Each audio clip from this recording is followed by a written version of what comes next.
Nous sommes certainement un peuple privilégié d'être ici ce matin, d'être vivants sur la terre pour voir un autre grand temps de Pâques. Pâques nous apporte toujours quelque chose de tellement glorieux, de nouvelles espérances. Et comme c'est formidable.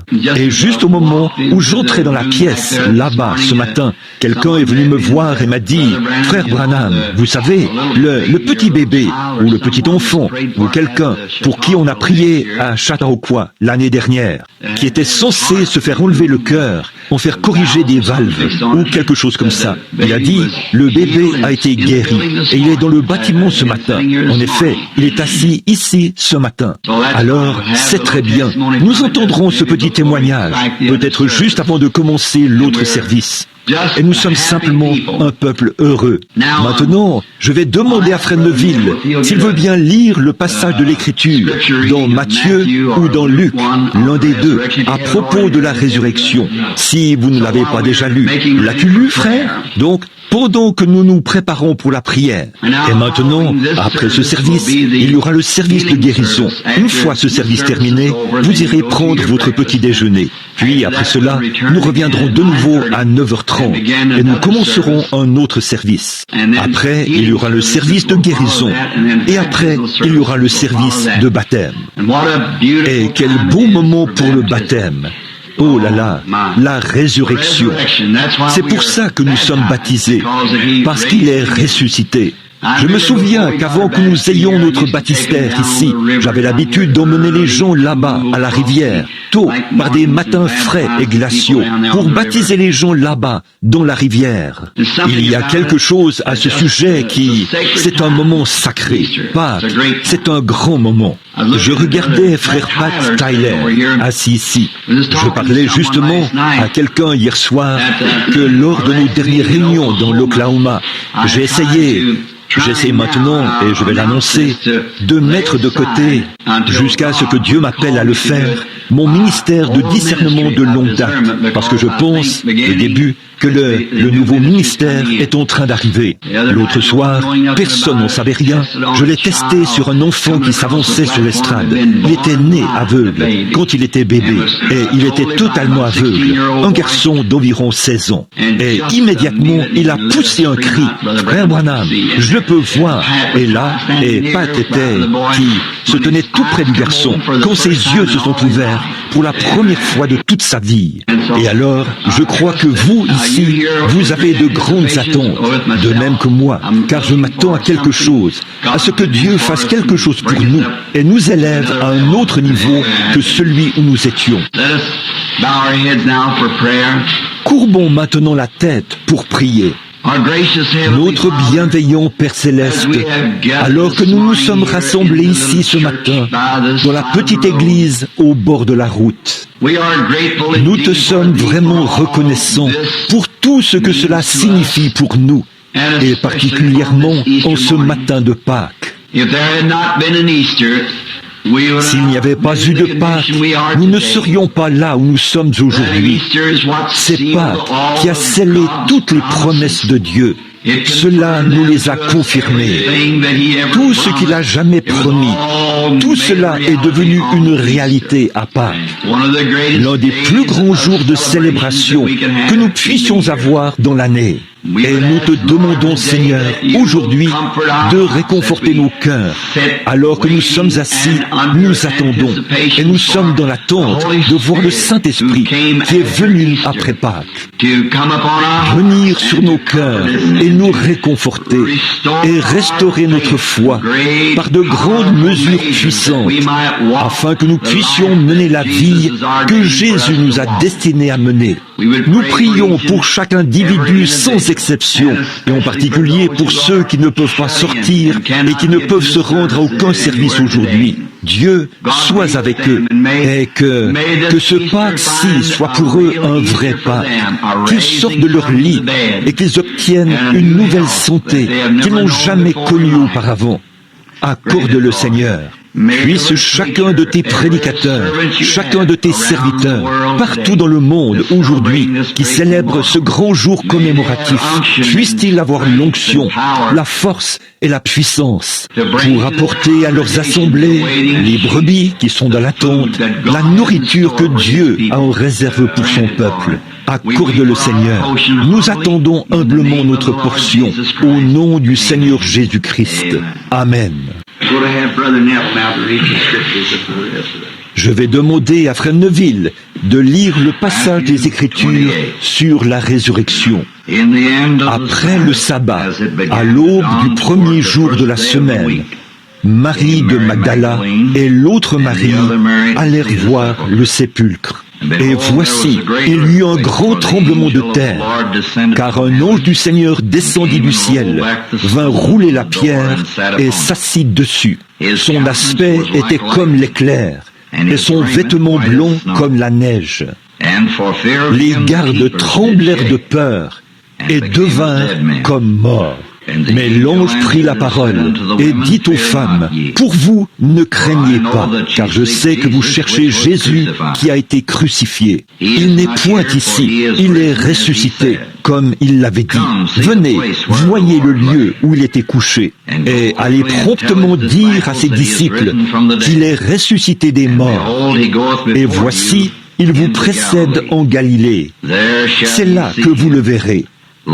Voici, je vous l'ai dit. » Elles s'éloignèrent promptement du sépulcre, avec crainte et avec une grande joie, et elles coururent porter la nouvelle aux disciples. Et voici, Jésus vint à leur rencontre et dit, « Je vous salue. » Elles s'approchèrent pour saisir ses pieds, et elles se prosternèrent devant lui. Alors Jésus leur dit, « Ne craignez pas, allez dire à mes frères de se rendre en Galilée.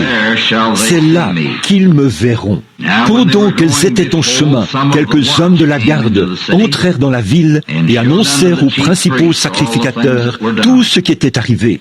Ceux-ci, après s'être assemblés avec les anciens et avoir tenu conseil, donnèrent aux soldats une forte somme d'argent, en disant, « Dites, ces disciples sont venus de nuit le dérober, pendant que nous dormions. Et si le gouverneur l'apprend, nous l'apaiserons et nous vous tirerons de peine. » Les soldats prirent l'argent et suivirent les instructions qui leur furent données. Et ce bruit s'est répandu parmi les Juifs jusqu'à ce jour. Les 11 disciples allèrent en Galilée, sur la montagne que Jésus leur avait désignée. Quand ils le virent, ils se prosternèrent devant lui, mais quelques-uns eurent des doutes. Jésus, s'étant approché, leur parla ainsi. « Tout pouvoir m'a été donné dans le ciel et sur la terre. Allez, faites de toutes les nations des disciples, les baptisant au nom du Père, du Fils et du Saint-Esprit. Et enseignez-leur à observer tout ce que je vous ai prescrit. Et voici, je suis avec vous tous les jours jusqu'à la fin du monde. Amen. » Ajoute ses bénédictions à la lecture de sa parole. Bon, nous voulons dire, annoncer de nouveau maintenant, en ce qui concerne les services du matin. Ils se poursuivront à 9h30, dès que nous aurons terminé cette réunion-ci de ce matin. Et alors, nous appelons ceci notre service du lever du soleil. Et nous avons de grandes choses à vous rapporter au sujet des réunions qui ont eu lieu. Et nous voulons que vous, qui êtes malades et affligés, que vous veniez tous avec foi ce matin pour croire que ce Jésus ressuscité vit aujourd'hui et qu'il est exactement le même qu'il a toujours été. Il n'a pas changé du tout. Maintenant, je veux lire un petit passage de l'Écriture ici. Il se trouve au chapitre 19 de Job, à partir du verset 15. Je suis un étranger pour mes serviteurs, mes servants. Je ne suis plus à leurs yeux qu'un inconnu. J'appelle mon serviteur et il ne répond pas. Je le supplie de ma bouche et c'est en vain. Mon humeur est à charge à ma femme, et ma plainte aux fils de ma chair. Je suis méprisé même par des enfants. Si je me lève, je reçois leurs insultes. Ceux que j'avais pour confidents m'ont en horreur. Ceux que j'aimais se sont tournés contre moi. Mes os sont attachés à ma peau et à ma chair. Il ne me reste que la peau des dents. Ayez pitié de moi, vous, mes amis, car la main de Dieu m'a frappé. Pourquoi me poursuivre comme Dieu me poursuit? Pourquoi vous montrer insatiable de ma chair? Oh, je voudrais que mes paroles fussent écrites maintenant, qu'elles fussent rédigées dans un livre. Je voudrais qu'avec un burin de fer et avec du plomb, elles fussent pour toujours gravées dans le roc.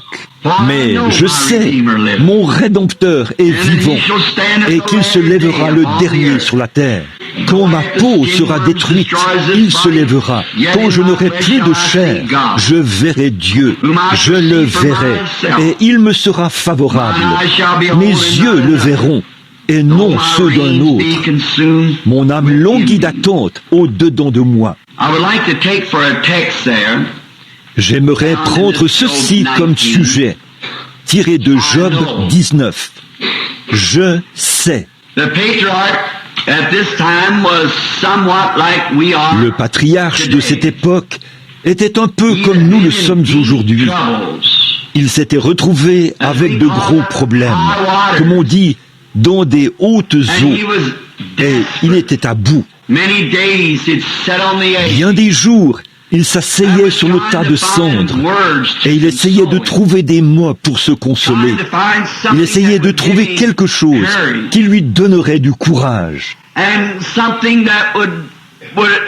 Et quelque chose qui le réconforterait, alors qu'il voyait sa vie dépérir.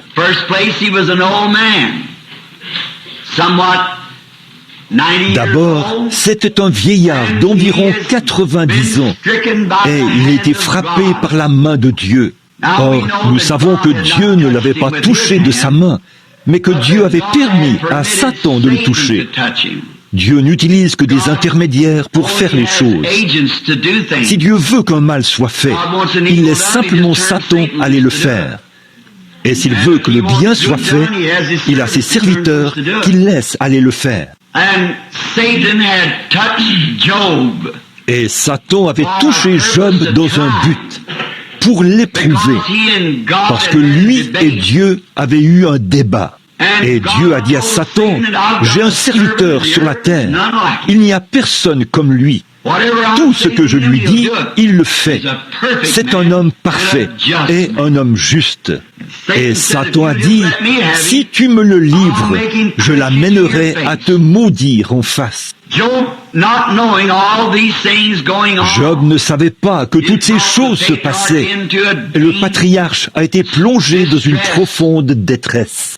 Pourtant, d'une manière ou d'une autre, quand tout lui avait été enlevé, il a quand même maintenu sa position en Christ. « Je sais que mon Rédempteur est vivant », a-t-il dit. Eh bien, nous en arrivons à ces situations-là. Cela nous arrive à tous. Et je crois qu'aujourd'hui, nous sommes réunis ici pour quelque chose de semblable, dans ce même but. Nous sommes tous sur le tas de cendres. Nous avons nos ennuis, et nos hauts et nos bas, et nos mauvais moments, et nos maladies, et nos chagrins, et nos déceptions. Alors nous venons comme ceci, un matin, ce matin de Pâques, pour trouver des paroles de réconfort, comme Job essayait d'en trouver auprès de ses amis. Aucun d'eux ne pouvait lui apporter la moindre consolation. À cause des problèmes qu'il avait, il l'accusait d'avoir péché en secret. Alors, au milieu de tous ces problèmes, Dieu est venu à son secours. Job s'interrogeait, car il savait que non seulement sa maladie et ses ulcères, les problèmes et les chagrins d'avoir perdu sa famille et toutes ses richesses, qu'à cause de toutes ces choses, il était sur le point de perdre la vie. Mais il était un vieillard, bien avancé en âge, et il savait qu'il allait descendre dans la tombe. Et sachant ceci, il croyait qu'il y avait quelqu'un qui l'avait amené sur la terre. Il n'aurait pas pu simplement venir ici par lui-même. Et il savait qu'il venait d'un père et d'une mère. Mais pourtant, ce père et cette mère devaient avoir eu quelqu'un qui les avait amenés ici. Et on en revenait toujours à l'originel. Qui a amené le premier être? Puis il s'est demandé ceci: c'est étrange que je sois ici, en train de me promener. J'ai une vie supérieure à celle de l'animal, une vie supérieure à celle de la vie végétale. Mais pourtant nous voyons qu'il a dit, si l'arbre meurt, il revivra. Et si une fleur meurt, elle revivra. Mais il a dit, l'homme se couche, il expire, et où est-il? Ses fils viennent le pleurer et l'honorer, et il l'ignore. Et il se demandait, qu'est-ce qui ferait en sorte que Dieu permette à une vie comme celle-là de revivre, comme celle des fleurs et des plantes, mais qu'un homme, lui, ne pourrait pas revivre. Tout cela le troublait. Et si nous voulons bien nous servir de cela pour tirer une conclusion ce matin, et c'est pour ça que nous sommes ici. Nous avons entendu l'histoire de Pâques maintes et maintes fois, et nous l'avons lu et relu. Et aujourd'hui, dans vos émissions à la radio, vous entendrez différents ministres en parler. Mais j'ai pensé, pour mon petit groupe ce matin, que le Seigneur m'a donné, que je l'aborderais d'un point de vue différent, si je le pouvais, pour traiter de pourquoi ces problèmes nous arrivent-ils? Qu'est-ce qui fait que ces choses arrivent? Pourquoi un chrétien devrait-il être perplexe? Pourquoi tout ne se déroulerait-il pas parfaitement bien pour un chrétien? Mais ce n'est pas le cas. Et nous le savons. Et il nous arrive parfois d'avoir plus de problèmes quand nous devenons chrétiens que quand nous étions pécheurs. Bien sûr, il est écrit, de nombreux malheurs atteignent le juste, mais de tous, Dieu le délivre. Dieu a promis qu'il y aurait de nombreux malheurs, des sentiments étranges, des choses étranges qui dépasseraient notre entendement.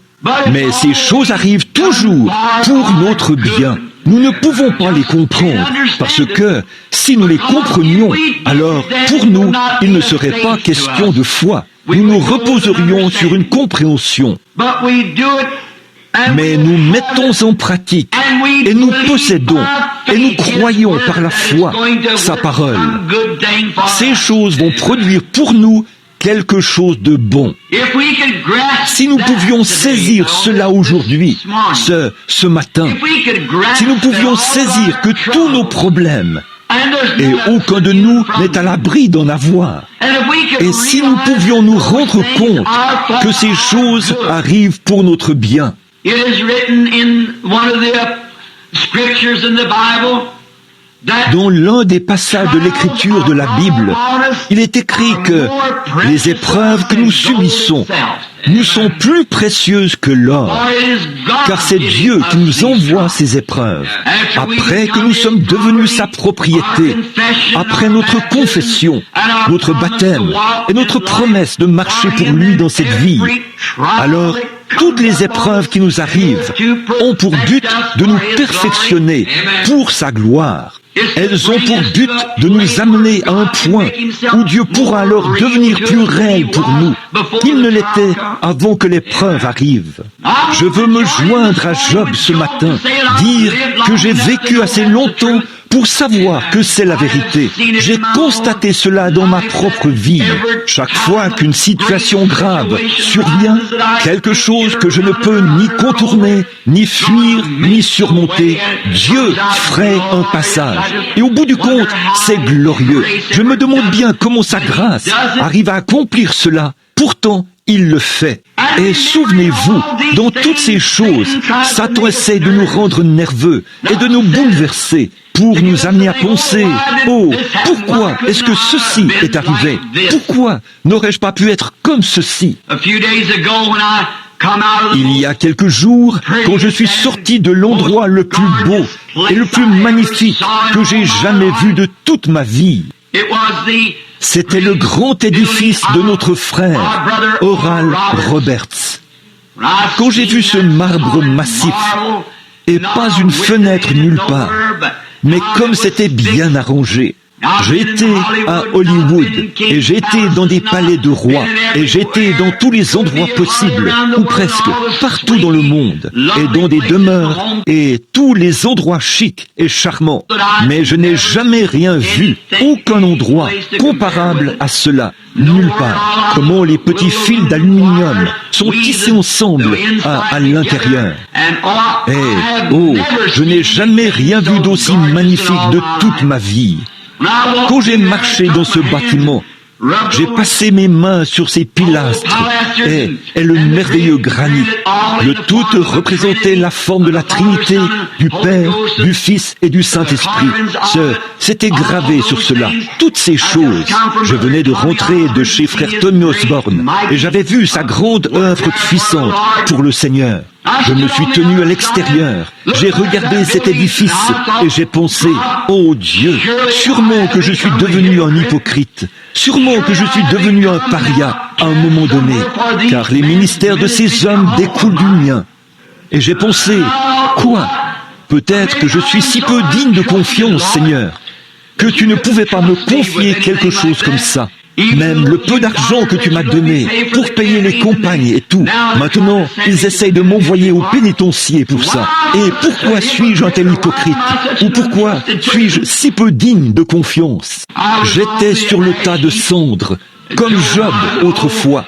Quand je me tenais là, dehors, j'avais peine à retrouver mon souffle devant tant de majesté, qu'un pauvre garçon né dans une bicoque, un pentecôtiste, puisse accomplir tant de choses, au point d'en arriver à voir ce grand édifice gigantesque. Et j'ai pensé, oh Dieu, peut-être que je ne suis pas digne. Juste à ce moment-là, une petite voix est descendue de ces corridors et a dit, mais je suis ta portion. Alors j'ai pensé, oh Seigneur Dieu, oh, alors que ça reste comme ça, Seigneur. Parce que je n'aurai pas l'intelligence de diriger une grande œuvre comme celle-là pour toi. Et je suis un illettré. Mais tant que tu es ma portion, je suis à toi et tu me conduiras. Je ne pourrai pas me conduire moi-même. Mais, ô Seigneur, conduis-moi. Ce sont ces heures cruciales qui nous amènent sur ces sables sacrés. C'était dans la Bible. Et souvenez-vous, peu importe combien la détresse est grande, Satan ne peut pas vous enlever la vie tant que Dieu n'en a pas fini avec vous. Rien ne peut vous arriver à moins que Dieu ne le permette. Aucun mal ne peut survenir à moins que Dieu le permette. Et c'est pour votre bien qu'il œuvre ainsi. Réfléchissons à ça. Là, quand le déluge est venu détruire le monde, il ne pouvait pas détruire Noé. Noé ne pouvait pas être détruit parce que Dieu lui réservait une œuvre à accomplir. Un jour, là-bas, dans une grande nation, réduite à l'esclavage, il y avait des enfants hébreux que nous connaissons sous le nom de Shadrach, Meshach et Abednego. Et le moment était venu où ils devaient prendre une décision, où quelque chose devait être fait. Ils avaient, leur foi était mise à l'épreuve. Et quand votre foi est mise à l'épreuve, alors ne faillissez pas. Tenez-vous-en strictement à ce que vous croyez. Et quand leur foi a été mise à l'épreuve, Et ils sont arrivés à une heure cruciale. Non seulement sont-ils allés sur un tas de cendres, mais ils sont entrés dans une fournaise ardente. Cependant, Satan ne pouvait pas les détruire, car le dessein de Dieu n'était pas encore accompli. Ils pouvaient y entrer avec cette espérance. Je sais que mon Rédempteur est vivant. Ils pouvaient y entrer avec cette espérance-ci. Nous avons l'assurance que Dieu peut nous délivrer de cette fournaise ardente. Mais, quoi qu'il en soit, nous ne nous prosternerons pas devant cette statue. Satan ne pouvait pas les prendre. Il ne pouvait pas noyer Noé dans les eaux du déluge tant que le dessein de Dieu n'avait pas été accompli. Il ne pouvait pas brûler les enfants hébreux tant que le dessein de Dieu n'avait pas été accompli. Il ne pouvait pas tuer Job par des ulcères et des problèmes tant que le dessein de Dieu n'avait pas été accompli. Les lions ne pouvaient pas non plus manger Daniel tant que le dessein de Dieu n'avait pas été accompli. La mort et la vieillesse ne pouvaient pas non plus prendre Abraham tant que le dessein de Dieu n'avait pas été accompli. Et cela ne peut pas non plus vous prendre, ni me prendre, tant que le dessein de Dieu pour notre vie n'est pas accompli. Alors ces choses nous donnent une consolation. Et pourquoi Dieu permet-il que des problèmes arrivent? Dieu harnache les problèmes, leur place un mort dans la bouche et les oblige à lui obéir. Et ces problèmes nous amènent à une communion plus étroite avec Dieu. Il n'y avait pas eu d'arc-en-ciel avant le déluge. Mais après que Noé a été contraint de vivre cette situation, à flotter 40 jours et 40 nuits dans une tempête, et la petite arche qui tombait dans l'eau, c'est après le déluge qu'il a vu l'arc-en-ciel pour la première fois. L'alliance de l'espérance, l'alliance de la promesse. Après avoir traversé la tribulation, alors il a vu la promesse. C'est comme ça que vous voyez la promesse, après avoir traversé la tribulation. J'aime ce poème ou ce psaume. Dois-je être transporté à ma demeure céleste sur un lit de roses, alors que d'autres ont combattu pour remporter le prix et naviguer à travers des mers de sang? Nous demandons le réconfort et la paix. Dieu nous donne les meilleures choses qu'il peut nous donner, des épreuves et des tribulations. C'est mieux que le réconfort et la paix. Notre réconfort se trouve juste au-delà du fleuve. Ce n'est que lorsque les enfants hébreux ont été forcés d'entrer dans la fournaise ardente, l'une de leurs plus rudes épreuves, qu'ils ont vu que quelqu'un qui était semblable au Fils de Dieu était là, parmi eux. Leurs ennuis ont amené le Fils de Dieu à se tenir parmi eux, dans la brise, pour repousser la chaleur intense. Mais ce n'est que lorsqu'ils sont entrés dans le feu que ce consolateur est apparu. C'était Daniel qui avait résolu en son cœur de ne pas se souiller avec les choses du monde. Et il était contraint de passer par une épreuve, à savoir s'il allait prier Dieu ou aller dans la fosse aux lions. Mais c'est après qu'il a subi les pressions et qu'il a été jeté dans la fosse aux lions. C'est après cela qu'il a vu l'eau du Seigneur qui se tenait là avec lui, pour les garder à l'écart. Cette grande colonne de feu se tenait entre lui et les lions. Et les lions n'ont pas pu l'atteindre, parce qu'il avait traversé les épreuves, les tentations et les difficultés. Il savait que son Dieu était capable de le délivrer de cela. C'était Abraham, après qu'il avait vu la terre devenir stérile, et la sécheresse s'installer, et Lot qui s'était séparé pour aller vivre dans le luxe du monde. C'était après qu'il avait entendu les gémissements et les cris de ses bergers, car il n'y avait pas d'herbe pour son bétail. Malgré tout, il est resté dans le pays que Dieu lui avait donné et dans lequel il lui avait dit de séjourner. Et ce jour-là, après avoir été mis à l'épreuve, au point où sa patience était à bout, c'est ce jour-là une fois l'épreuve terminée, qu'il a parlé face à face avec Elohim, sous le chêne, ce jour-là. C'était après qu'il avait subi ces épreuves, après qu'il avait traversé les difficultés qu'il avait traversées, que Dieu lui est apparu sous la forme d'un homme. Il s'est assis là et lui a dit qu'il était marié et que sa femme s'appelait Sarah.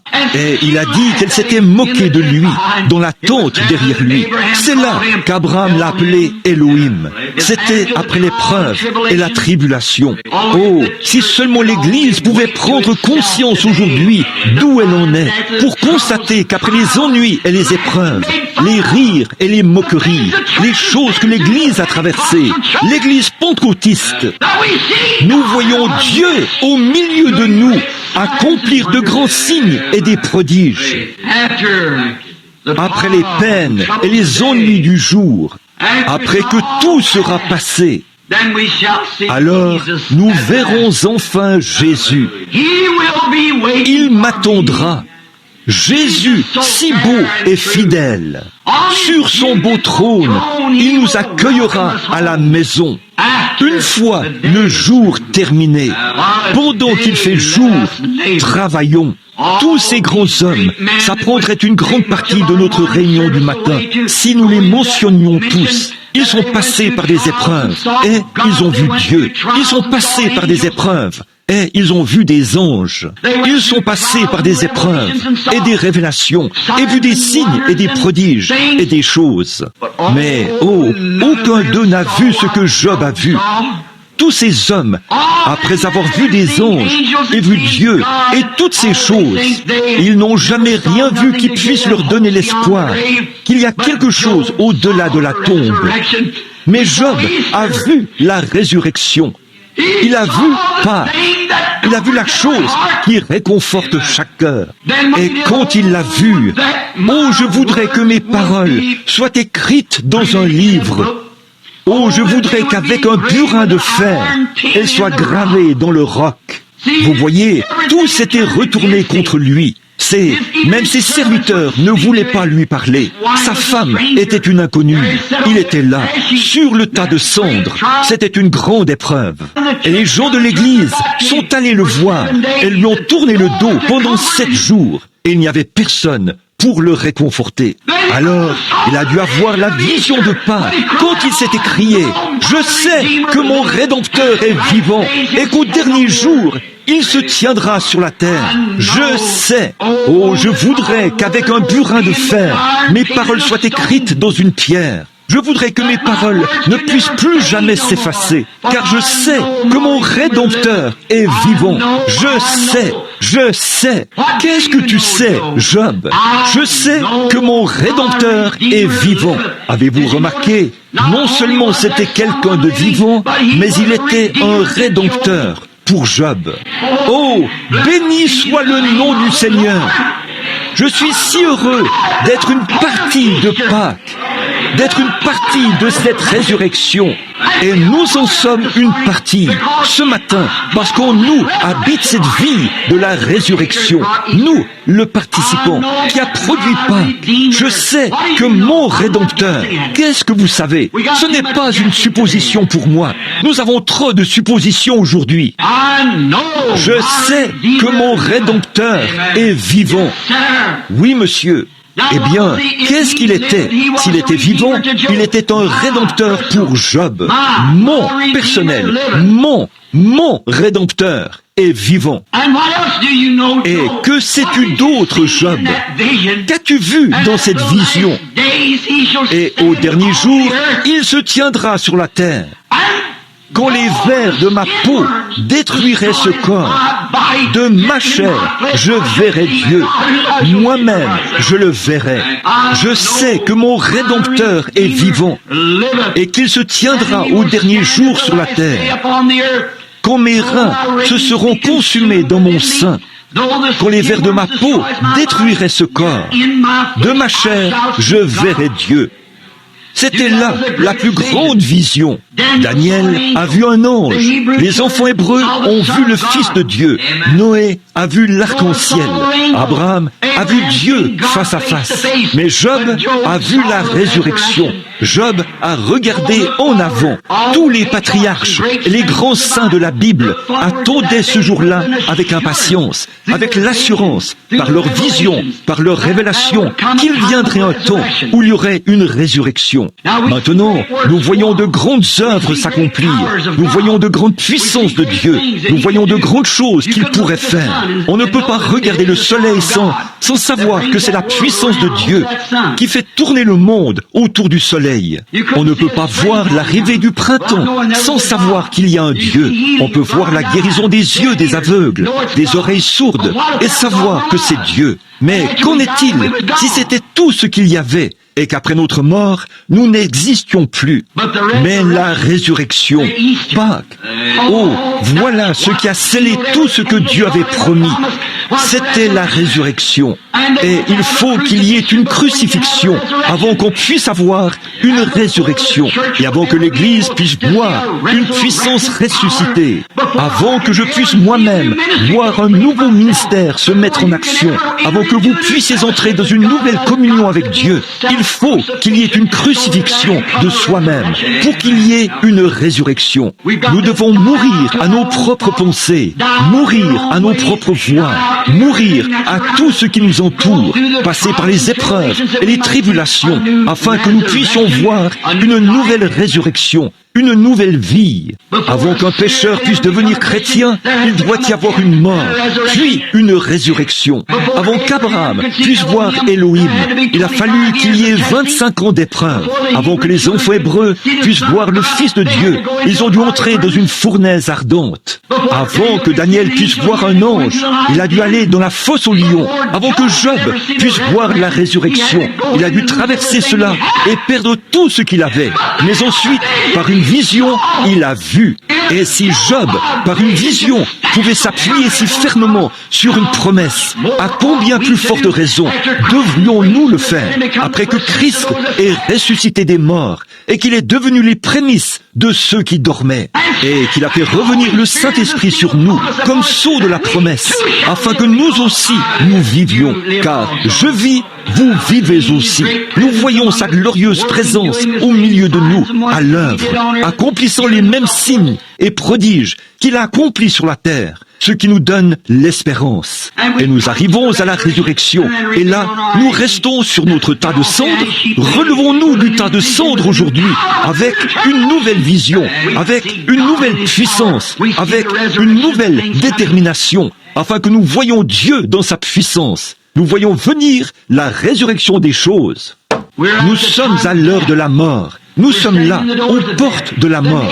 Les nations sont aux portes de la mort. La Russie a maintenant découvert une nouvelle arme. Comme vous l'avez tous entendu à la radio et tout, ils n'ont pas besoin de venir ici et de faire exploser le pays avec une bombe. Ils peuvent simplement introduire un petit quelque chose ici, confier cela à leurs espions pour lancer un petit truc dans n'importe quel pays et tout le monde sera paralysé pendant 24 heures. Ils viendront alors et quand vous vous réveillerez, il y aura un Russe en train de vous donner des coups de pied dans le côté. Un grand garde russe en train de prendre votre maison, de violer votre femme, de jeter vos enfants dans la rue et de prendre votre maison. Ils peuvent le faire. Ils ne perdraient rien. Ils l'ont. Personne ne sait ce que c'est. Vous voyez, tout sert à nous amener là. Maintenant, ils peuvent utiliser ça et ne pas en avoir peur, parce que personne d'autre n'a cette chose. Nous ne savons pas comment ça viendra, ce qui va arriver, mais nous savons une chose. Nous sommes sur le tas de cendres. La nation est sur le tas de cendres. Le monde est sur le tas de cendres. Et parce que le monde est sur un tas de cendres, je suis si heureux que l'Esprit de Dieu puisse venir et que nous puissions dire « Je sais que mon Rédempteur est vivant et qu'au dernier jour, il se tiendra sur cette terre. Un jour, il viendra. » Ce n'est pas étonnant que le poète ait écrit « En vivant, il m'a aimé. En mourant, il m'a sauvé. Enseveli, il a emporté mes péchés au loin. En ressuscitant, il a justifié gratuitement pour toujours. Un jour, il reviendra. Ô jour glorieux! Il avait fallu un Gethsémané, des gouttes de sang sortant de sa peau, avant il a fallu une cruelle agonie au calvaire, avant qu'il ne puisse y avoir la preuve d'un Dieu éternel qui pouvait ressusciter les morts. Il a fallu un Gethsémané et un calvaire pour produire un Pâques. Certainement, ces apôtres, ce matin-là, ils étaient si découragés que Pierre a dit « Je suis tellement découragé que je crois que je vais simplement retourner pécher. Je vais retourner là-bas. Je l'ai vu. » Ils avaient de grandes espérances et ils avaient cru et tout jusqu'à ce grand moment sombre. Qu'est-ce que Dieu faisait? Il était en train d'amener ses apôtres sur un tas de cendres. Il les amenait à un point où leur foi leur serait confirmée. Et Pierre a dit « Je l'ai vu accomplir de grands miracles en Galilée, mais il repose là-bas, mort et froid, dans le tombeau. Je crois que je vais simplement me rendre à la mer ce matin, jeter un filet et aller à la pêche. Peut-être que je porterai les regards sur la mer et je verrai ce qu'il en est. Je me souviens de l'avoir vu quand il nous attendait sur la rive. Je crois que je vais y aller. » Et les apôtres ont dit, « Tu sais quoi? Je crois que je vais aller avec toi. » Oh, ils avaient le cafard. Ils avaient pleuré au point que leurs yeux étaient enflés. Comme nous savons, après avoir passé par ces moments-là, comme nous le savons, nous connaissons tous ces choses. Je me souviens quand j'ai déposé un être précieux là-bas dans la tombe, au sommet de la colline, là-bas, appelé le cimetière de l'Est, ou le cimetière de Walnut Ridge. Oh, j'ai déposé un petit bébé là-dedans. Et je pleurais dans les bras de ma mère, jusqu'à ce que je ne puisse plus pleurer. J'avais fait tout ce que je pouvais. J'ai même pris une arme à feu pour essayer de me suicider, tant j'étais dans tous mes états. Et c'est à cette heure-là, dans cette petite pièce là-bas, à genoux, que les cieux se sont ouverts de nouveau.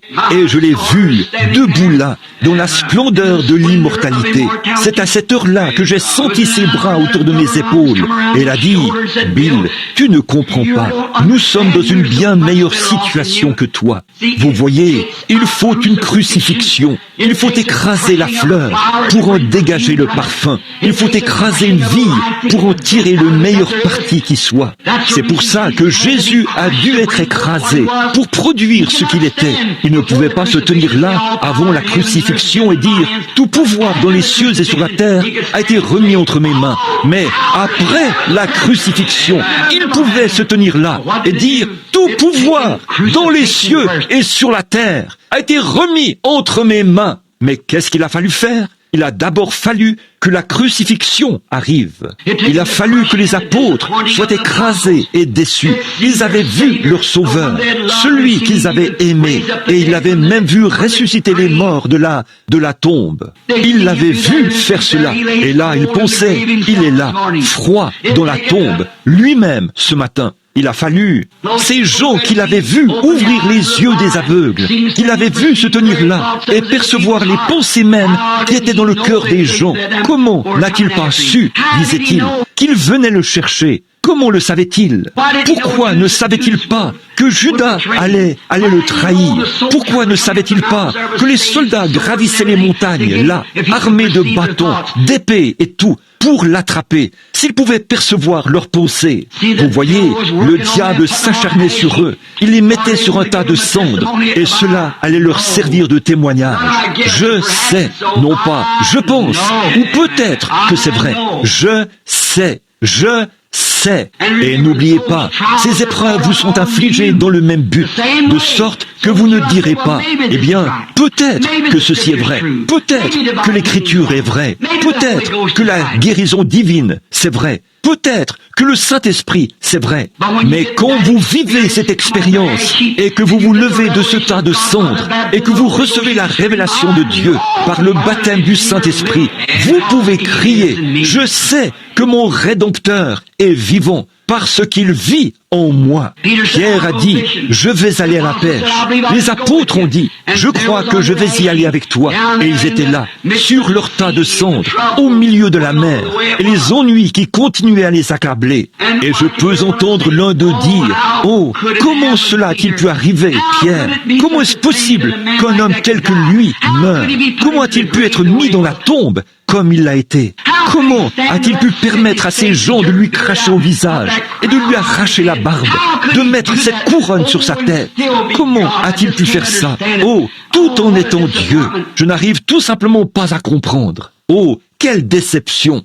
Et tout à coup, ils ont jeté un coup d'œil sur la rive. Ils ont reçu exactement le même genre de révélation que Job avait reçu, car c'est là qu'ils ont vu ce que Job avait vu 4000 ans auparavant. Le Rédempteur se tenait là, vivant, frais et dispo, debout sur la rive.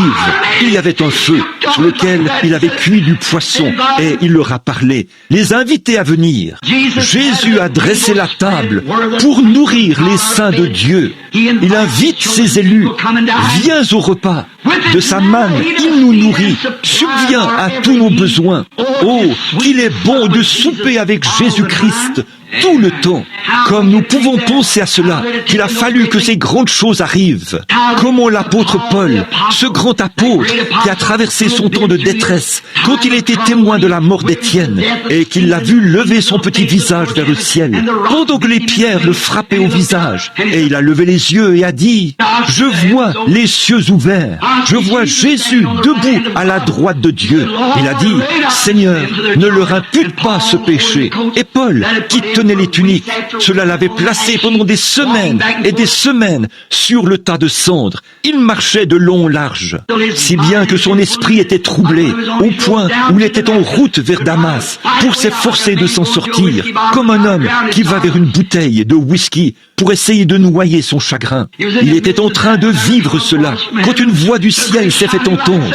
Une grande lumière éclatante a dit, « Saul, Saul, pourquoi me persécutes-tu » Il l'a vu, il l'a reconnu. Il a reconnu qu'il était le Jésus ressuscité, celui dont il avait été témoin de sa mort. Il était ressuscité. Oh, je peux me souvenir de ma propre vie, en route vers la destruction, quand j'ai entendu une douce voix.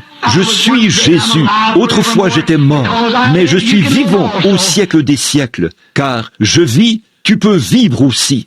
Depuis ce moment-là, j'ai mis ma main dans la sienne et je lui fais confiance dans les endroits sombres. Quand il y a des moments où je ne peux plus voir dans quelle direction je vais, je continue à lui faire confiance. Chaque croyant chrétien est contraint de passer par ces épreuves. Chaque croyant chrétien doit être mis sur le tas de cendres pour qu'il puisse en sortir avec une expérience. Je sais que mon Rédempteur est vivant. Nous ne sommes pas venus ici ce matin rien que pour nous asseoir et discuter de quelque chose d'historique qui est tout à fait vrai. Mais nous sommes venus ici avec un témoignage ce matin. Je sais que Jésus-Christ est le Fils de Dieu. Je le sais, sans l'ombre d'un doute. Je sais qu'il est ressuscité des morts et qu'il vit en moi aujourd'hui. Il est à moi et je suis à lui. Je suis co-héritier avec lui dans le royaume de Dieu. Pâques apporte une grande chose, une résurrection, une nouvelle espérance. L'avez-vous ce matin? Est-ce dans votre cœur? Savez-vous que votre Rédempteur est vivant et qu'il fait concourir toutes choses? Vous dites, frère Branham, je suis assis ici, j'attends la ligne de prière. Dieu fait concourir cela au bien. Exactement. Pourquoi ce précieux petit garçon, l'autre jour, a-t-il été frappé de cécité à sa naissance, afin que Dieu puisse recevoir la gloire et causer tout un remue-ménage dans une ville? Bien sûr, Dieu sait ce qu'il fait. Dieu le sait, et il nous met sur le tas de cendres afin de nous montrer sa gloire. Alors, ce matin, je dis ceci, mon ami, après 31 ans de ministère, après 31 ans de labeur, sur le champ de mission, je veux rendre témoignage de ceci. J'ai eu des déceptions. J'ai vu les fois où j'ai demandé des choses, et j'ai pleuré pour avoir des choses, et j'ai supplié pour avoir des choses, et je n'ai pas réussi à les obtenir. Mais si je m'attends patiemment à Dieu, alors je sais que tout concourt exactement comme il faut. Tout finira exactement comme il faut, car il fait exactement ce qui est juste. Quand j'ai perdu mon bébé, ma petite Sharon, c'est une chose qui m'a achoppé. J'ai dit, comment cette chose peut-elle être pour le bien? Comment cela peut-il être pour le bien? Et des mois plus tard, quand je l'ai vue debout là, dans toute la beauté d'une jeune fille. Pendant qu'elle me parlait, debout à côté de ce vieux chariot brisé, là, je savais que si elle avait vécu, elle aurait peut-être mal tourné. Dieu a dû la prendre alors qu'elle était tendre et douce. Je sais que je la reverrai. Je sais que je la verrai. Je le sais, sans l'ombre d'un doute. Je pense à ma femme de 22 ans qui était reprise alors qu'elle n'était qu'une jeune fille, une jeune maman, quand on pouvait lire dans la manchette des journaux, une jeune mère. Le révérend est décédé. Oh, comme mon cœur a saigné. Je ne savais pas quoi faire. Mais aujourd'hui, je sais que tout concourait à mon bien. Je sais que la vie devait être broyée et tordue et écrasée pour en faire sortir ce qu'il y avait à l'intérieur. Il y avait trop de Branham là-dedans. Il fallait qu'on l'écrase pour faire sortir cela avant que Dieu puisse se faire connaître. Il y avait trop de vous en vous, au point que Dieu a dû l'écraser par des épreuves. Et pendant que cet écrasement se produit, c'est difficile, mais au bout d'un moment, le ciel se dégage. Alors vous voyez le dessein de Dieu. Puis vous criez, je sais que mon Rédempteur est vivant et qu'au dernier jour, il se tiendra sur la terre. Quand les vers de ma peau détruiraient ce corps, de ma chair, je verrai Dieu. Ces petites épreuves et ces choses ne durent qu'un moment, puis elles s'estompent et disparaissent. Mais elles ne sont que pour votre bien.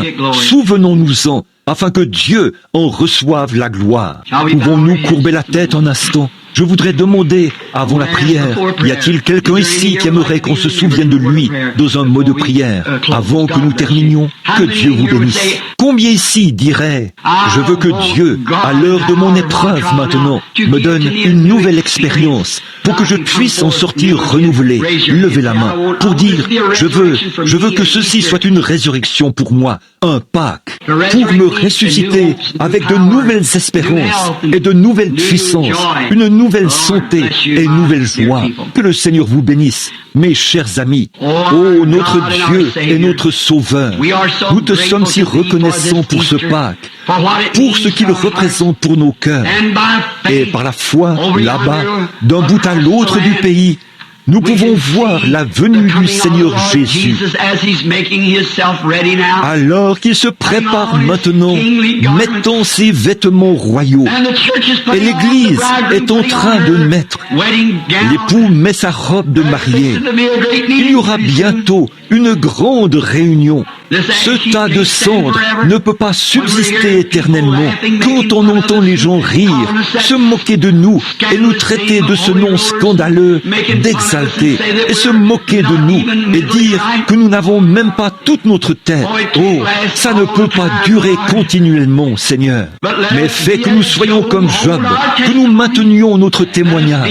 Fais que nous soyons comme Daniel dans la fosse aux lions, ou les enfants hébreux dans la fournaise ardente, ou Abraham, pendant son voyage ici-bas.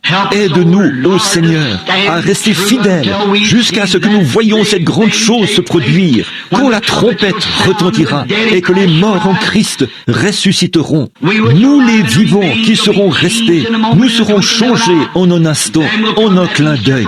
Et alors viendra ce Pâques pour nous, dont Christ a joui il y a environ 1900 ans ce matin. Et il a dit, car je vis, vous vivez aussi. Ce Jésus qui a été enlevé du milieu de nous reviendra de la même manière qu'il est parti. Nous le verrons, même chaque cicatrice sur sa main et chaque marque d'épine sur sa tête. Nous le verrons. Oh, je saurai que c'est bien lui. Je saurai que c'est bien lui. Et à son côté, je me tiendrai racheté.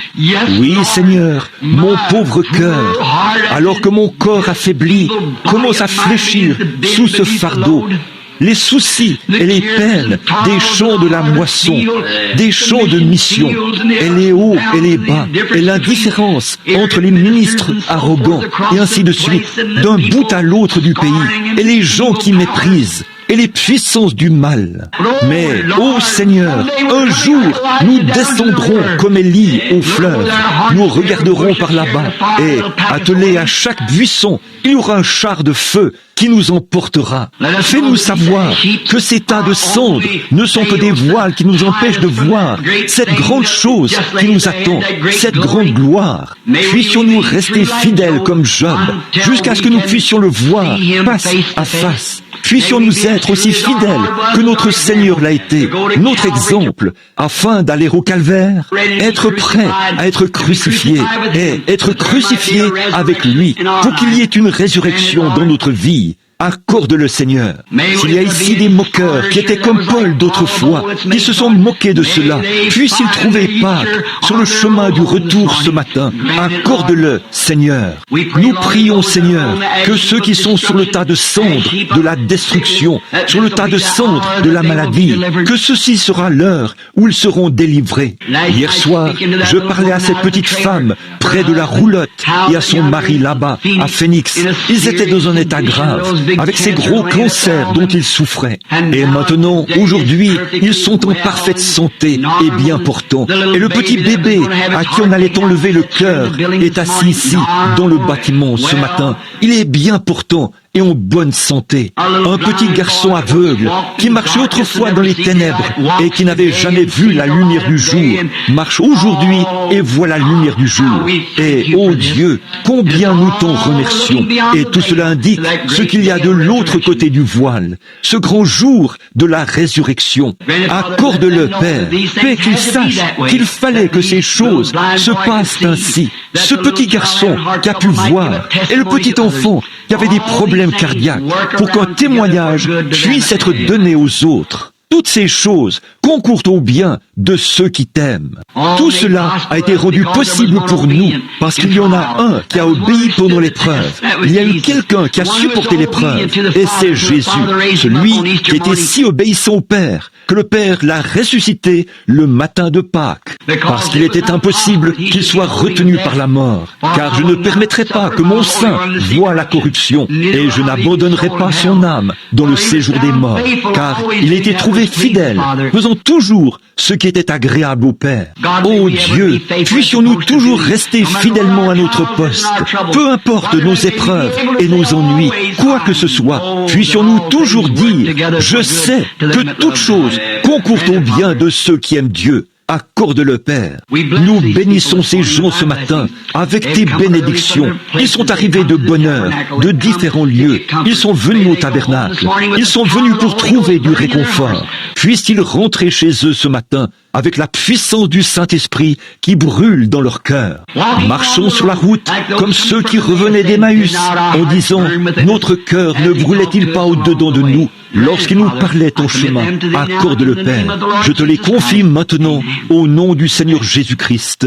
Amen. Très bien, frère Neville. Et maintenant, n'oubliez pas les services. Nous n'aurons pas de quart de prière ce matin, parce que si nous avons des quarts de prière, tant et aussi longtemps que j'amènerai les gens à se tenir ici comme ça, je continuerai de m'appuyer sur ce don.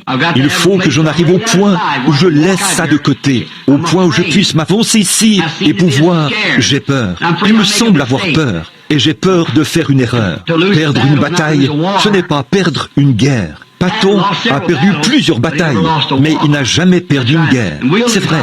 Et nous aussi, nous perdrons beaucoup de batailles, mais nous ne perdrons pas la guerre. Je ferai beaucoup d'erreurs, mais je ne perdrai pas la cause. Dieu l'a donnée, et Dieu prendra soin d'elle. C'est l'onction. Et maintenant, c'est le temps. Je crois que c'est l'heure. Et je commence, puisque c'est Pâques aujourd'hui. Je vais continuer comme je le faisais, prier pour les malades. Et si je peux, c'est l'onction. C'est quelque chose qui doit se produire en moi. Je n'y suis pas vraiment habitué. Ça vient d'une manière telle que je n'arrive peut-être pas à le détecter correctement. Mais je dois continuer jusqu'à ce que je le sache bien, chaque fois. Alors aujourd'hui sera le jour où j'essayerai, par la grâce de Dieu. Que le Seigneur vous bénisse maintenant, frère Neville. Et les services commenceront à 9h30, frère Neville.